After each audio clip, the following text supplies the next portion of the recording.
Alors, bonjour Monsieur Navo, je ne vais pas vous demander où vous habitez puisqu'on habite la même rue, hein, Oui, tout à fait. à Oui. Mont-Saint-Brechy. On est dans le même cas. On est dans le même cas, dans le caca, voilà. Voilà.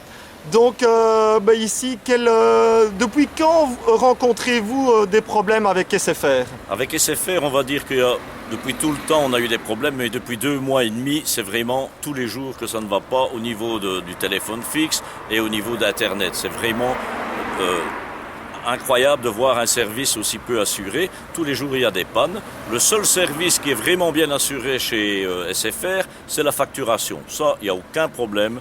Tous les mois, ça tombe, il faut payer. Et s'il y a 2 jours de retard, vous avez 13 € de rappel. Pour ça, ils sont au top, mais pour le service, ils sont nuls. Exactement. Donc, service clientèle, vous les avez déjà contactés? J'ai déjà voulu les contacter. On a toujours appel à un call center qui se trouve au Maroc. Ces gens-là, ils vous répondent, mais ils sont vraiment loin de la situation et ils n'en peuvent probablement rien.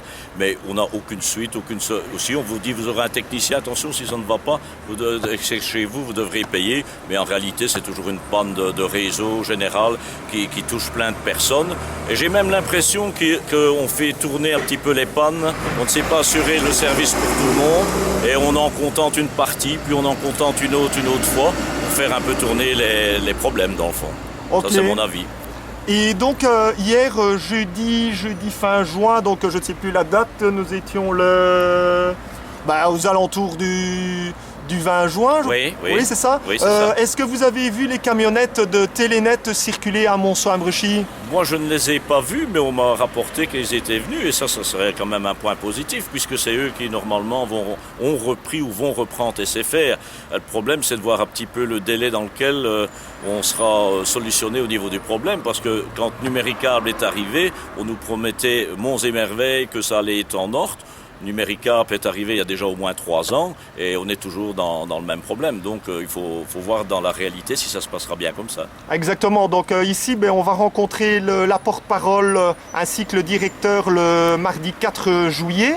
Et donc on va leur poser les questions au niveau des investissements qu'ils vont réaliser, Ouais. si leurs promesses seront tenues.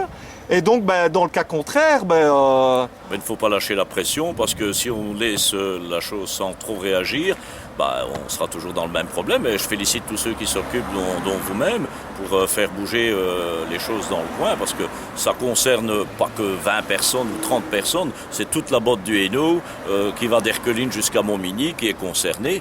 Et je trouve aussi que nos mandataires politiques devraient réagir de ce côté-là. Nous sommes les citoyens, nous votons pour eux, c'est à eux aussi à nous défendre. Ça, c'est mon idée, quoi. Exactement. Merci beaucoup pour votre témoignage, Monsieur Navo, et bonne journée. Merci également.